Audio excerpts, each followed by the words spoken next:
Hidranta. Evo, hvala, toliko. Hvala lijepo. Gospodin Mladen Rugina, izvolite.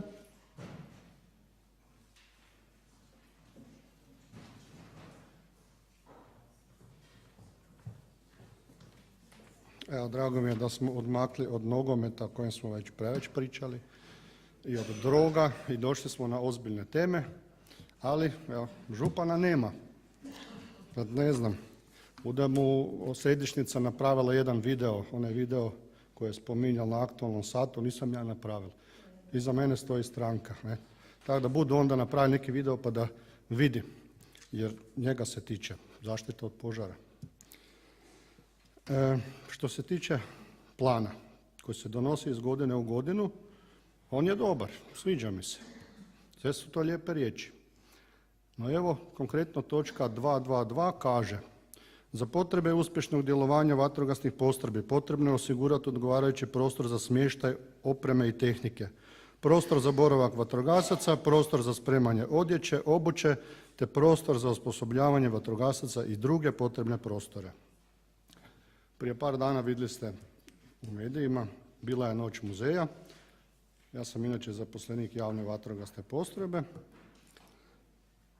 I u toj noći su ljudi posjećivali i muzej hrvatskog vatrogastva jer smo na istom dvorištu. I otvorili smo im vrata javne vatrogasne postrojbe. Logično da ljudi razgledaju i našu tehniku i prostor. I baš mi je žao što nema župana. Znate kakav je bio doživljaj ljudi. Pitali su me s nevjericom da li je javna postrojba prošireni postav Hrvatskog muzeja vatrogastva. Tako to izgleda. Pa ga pozivam nek dođe i do nas koji puta da mu osobno pokažem. Jer prošle godine je obećao pomoć oko novog vatrogasnog centra. Možda se i vi sjećate toga. A to obećanje političari daju zadnjih 20 godina. I nismo se pomaknuli s mjesta.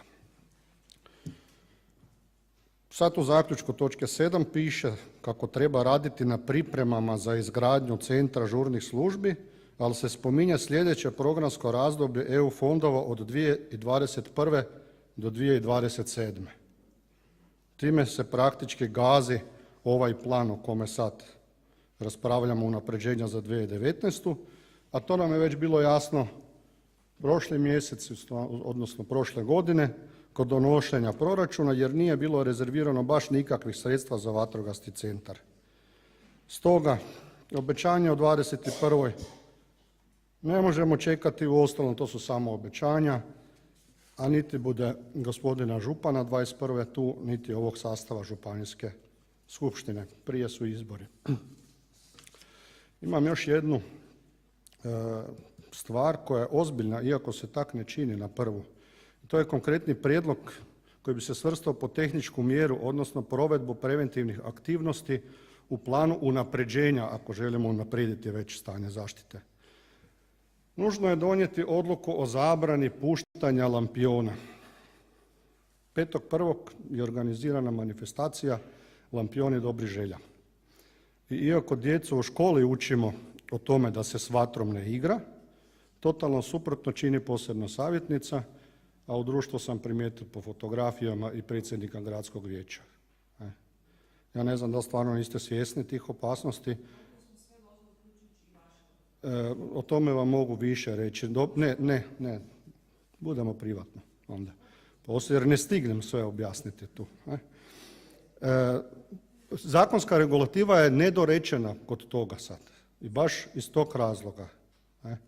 Znači, policija prebacuje odgovornost sa sebe, ona da dozvolu, pa onda veli kontaktirajte vatrogasce. Vatrogasci nemaju nikakvo uporište da izdaju dozvolu za puštanje i ne mogu oni pružiti uslugu osiguranja. Nemoguće je osigurati svaki lampion koji pobjegne nekam. Bil je slučaj s katedralom prije par godina u Zagrebu da se skoro zapalilo. Samo brzom reakcijom vatrogasaca se spriječila šteta.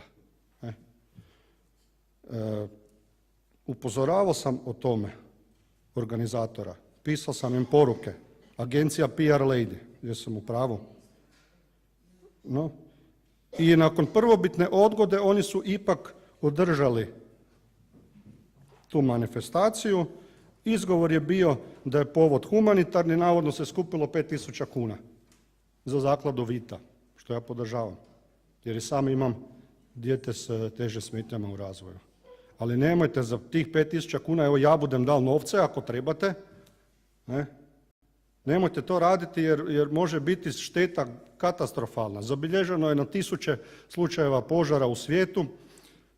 Kad su to shvatili, onda su išli mijenjati zakonsku regulativu. U mnogim zemljama svijeta su zabranjena kompletno uporaba lampiona. Imamo čak tak, znači Amerika kompletno, Kanada, Njemačka, Austrija. Zabranjeno. Ne? Skužili su problem. Jer palili su se automobili, šume, kuće su gorele, cijeli kvartovi, industrijska postrojenja. U Engleskoj je bila zadnja šteta 6 milijuna funti. Gdje je snimljeno kamerom kako se lampion spušta, kilometrima udaljeno, znači od mjesta puštanja prvobitnog. Dokazano, znači je uzrokovalo požar. Znači nemojmo učiti stvari na teži način.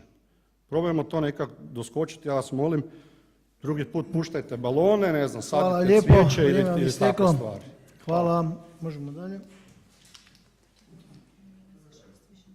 Nemamo nikoga? Dobro. Pošto nema više prijavljenih za raspravu, zaključujem raspravu i stavljam na glasovanje prijedlog godišnjeg provedbenog plana unapređenja zaštite od požara za područje Varaždinske županije za 2019. godinu. Tko je za?